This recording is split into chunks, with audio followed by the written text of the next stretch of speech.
जाजपुर पौरपालिका कार्यालय में महादुर्नीति अभियोग। जाजपुर पौरपालिका कार्यालय कर्मचारी माने जन्म पंजीकरण सर्टिफिकेट देला बेले लांच नेउथबा पिलांक बापा मां अभियोग करिसंती। घटनारू प्रकाश जे जाजपुर पौरपालिका कार्यालय रे जन्म पंजीकरण सर्टिफिकेट पाइबा पई आवेदन करबाकू गला बेले पिलांक बापा मांक ठारू कर्मचारी माने 100 टंका आरंभ करी 500 टंका पर्यंत लांच नेउथबार अभियोग होईछि।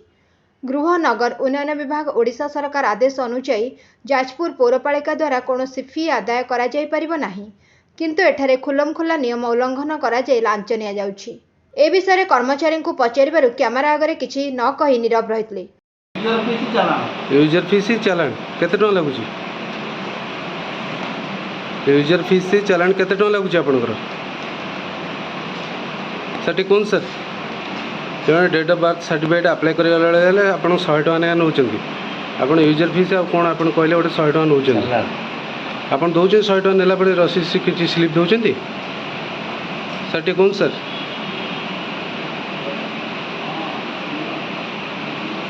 सर कौन सर तुरंत एभली कर्मचारी विरुद्ध में दृढ़ कार्यानुष्ठान ग्रहण करने को लोक मैंने दावी करिसेंती। Bureau report Ekamra news.